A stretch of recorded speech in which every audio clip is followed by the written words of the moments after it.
यूं ही नहीं कहते हारे का सहारा बाबा खाटू श्याम हमारा।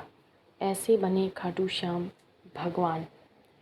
खाटू श्याम को भगवान श्री कृष्ण के कलयुगी अवतार के रूप में जाना जाता है। इसके पीछे एक पौराणिक कथा है। राजस्थान के सीकर जिले में इनका भव्य मंदिर स्थित है, जहां हर साल बड़ी संख्या में श्रद्धालु आते हैं।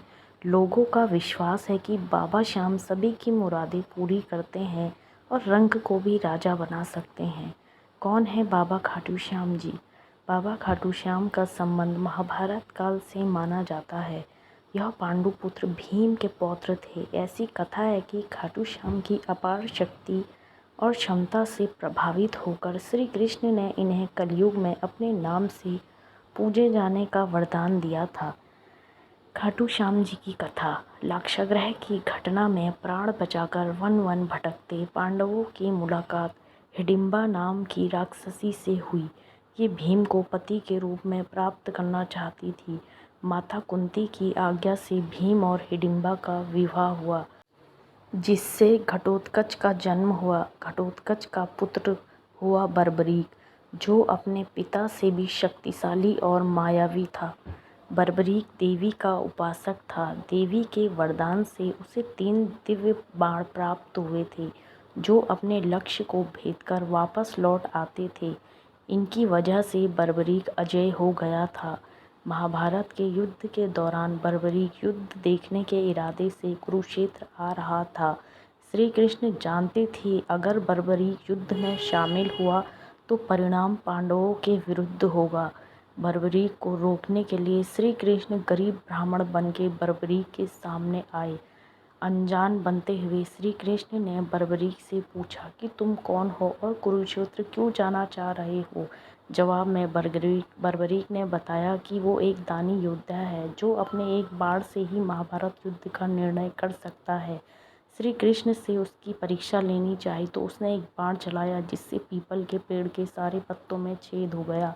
एक पत्ता श्री कृष्ण के पैर के नीचे था, इसलिए बाण पैर के ऊपर ठहर गया। श्री कृष्ण बर्बरीक की क्षमता से हैरान थे और किसी भी तरह से उसे युद्ध में भाग लेने से रोकना चाहते थे।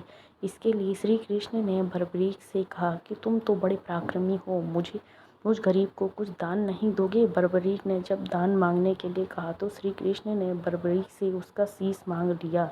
बर्बरीक समझ गया कि ये ब्राह्मण नहीं कोई और है। वास्तविक परिचय देने के लिए कहा।